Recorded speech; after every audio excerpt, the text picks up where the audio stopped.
Assalamualaikum warahmatullahi wabarakatuh. Saya Sri Puji Rahayu Susilowati SPD, calon guru penggerak angkatan 7 Kabupaten Pati. Pada demonstrasi kontekstual kali ini, saya ingin menyampaikan mengenai pengambilan keputusan berbasis nilai-nilai kebajikan sebagai pemimpin. Berikutnya saya ingin memperkenalkan yang pertama adalah fasilitator saya, Ibu Ainul Mardiah, dan pengajar praktek saya, Amin Mustafa, SPD MBD. Adapun tujuan pembelajaran khusus pada demonstrasi kontekstual kali ini adalah CKP dapat melakukan suatu analisis atas penerapan proses pengambilan keputusan berdasarkan pengetahuan yang telah dipelajarinya tentang berbagai paradigma, prinsip, pengambilan, dan pengujian keputusan di sekolah asal masing-masing dan di sekolah lingkungan lain. Adapun panduan pertanyaan wawancara untuk kepala sekolah ada 8. Yang pertama, selama ini bagaimana Anda dapat mengidentifikasi kasus-kasus yang merupakan dilema etika atau rujukan moral?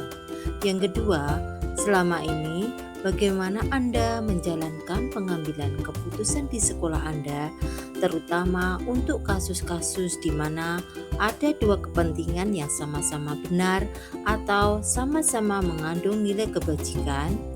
Yang ketiga, langkah-langkah atau prosedur seperti apa yang biasa Anda lakukan selama ini? Pertanyaan yang keempat, hal-hal apa saja yang selama ini Anda anggap efektif dalam pengambilan keputusan pada kasus-kasus dilema etika?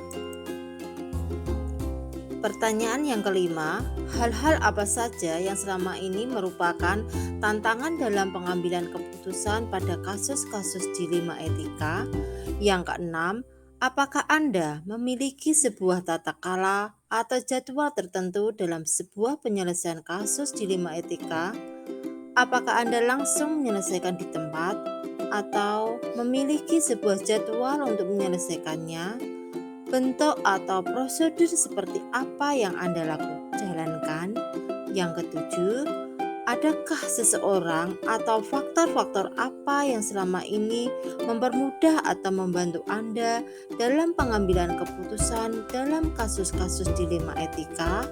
Yang kedelapan, dari semua hal yang telah disampaikan, pembelajaran apa yang dapat Anda petik dari pengalaman Anda mengambil keputusan dilema etika? Adapun narasumber yang pertama adalah Bapak Sunarji SPD MBD. Beliau adalah kepala sekolah saya di SMP Negeri 1 Tambak Ronggo. Berikut adalah jawaban narasumber yang pertama, Bapak Sunarji SPD MBD. Jawaban yang pertama, dalam mengidentifikasi kasus-kasus selama ini cenderung melihat dari sudut pandang moral dan hukum. Jika kasus tersebut melanggar hukum, berarti di dalamnya ada benar dan salah. Namun apabila kasus tersebut saling bertentangan, akan tetapi bernilai benar semua, maka hal tersebut termasuk dilema etika.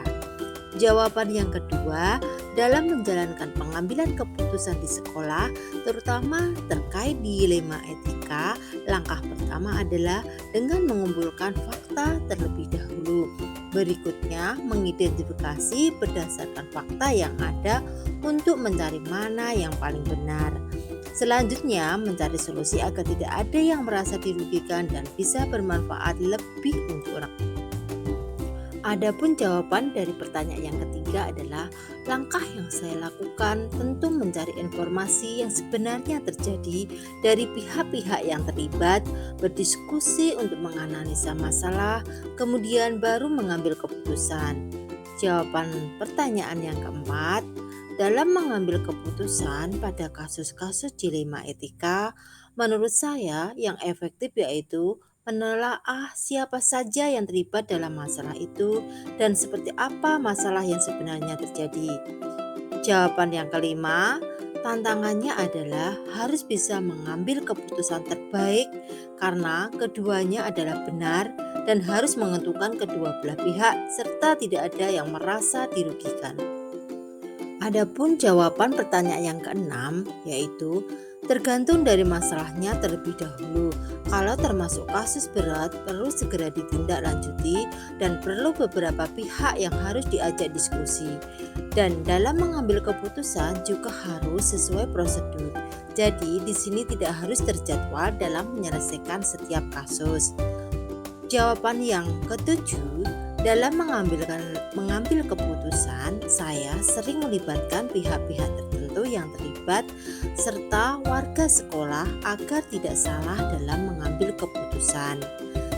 Jawaban yang terakhir nomor 8, saya menjadi lebih bijaksana dalam menganalisa permasalahan karena ternyata dalam mengambil keputusan tidak bisa langsung kita memutuskan. Kita butuh beberapa langkah dalam mengambil keputusan agar tidak ada yang merasa dirugikan. Berikut adalah narasumber yang kedua. Beliau adalah Ibu Sri Aryani SPD, Kepala SMP Sata Pakis.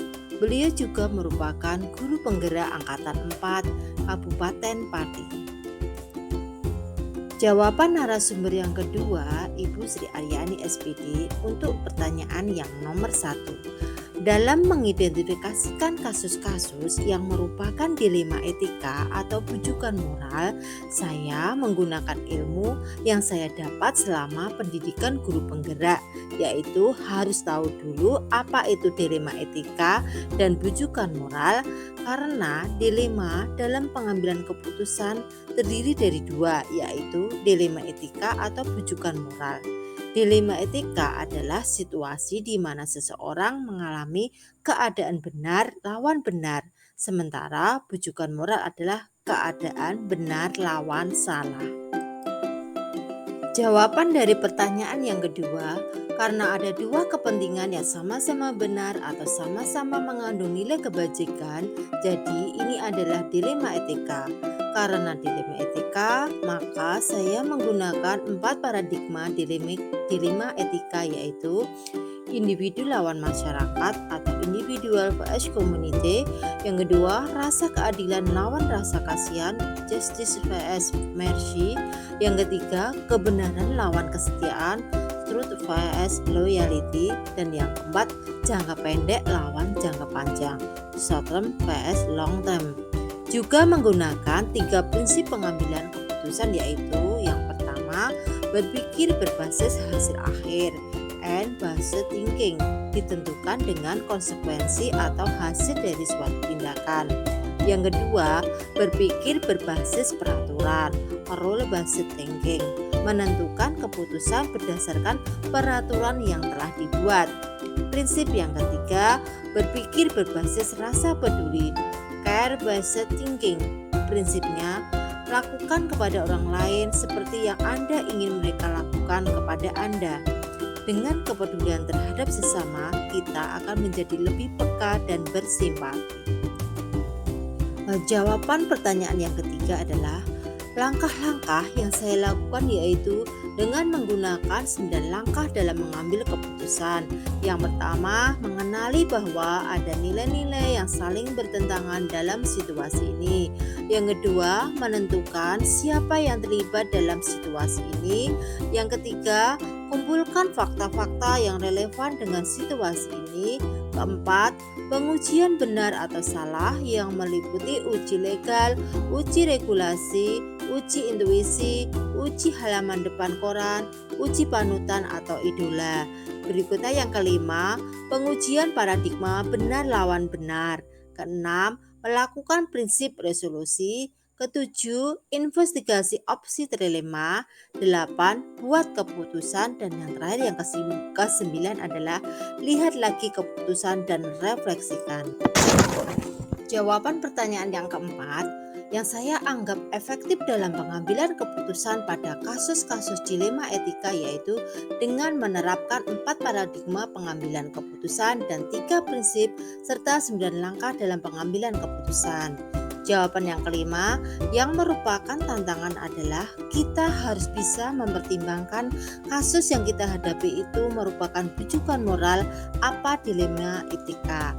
Ini menuntut kita untuk jadi jeli dalam menyikapi dan mengambil keputusan sebagai pemimpin pembelajaran agar keputusan yang kita ambil nanti diterima semua pihak dan bermanfaat untuk diri kita dan orang lain.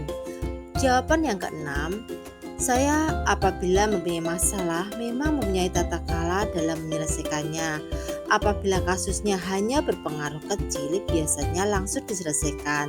Tetapi apabila kasusnya berpengaruh besar, maka saya punya jadwal dalam menyelesaikan dengan tetap menggunakan 4 paradigma, 3 prinsip, dan 9 langkah keputusan.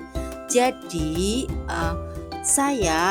saya dalam mengambil keputusan tidak terburu-buru agar keputusan yang saya ambil dapat diterima dan bermanfaat bagi diri kita sendiri dan orang lain.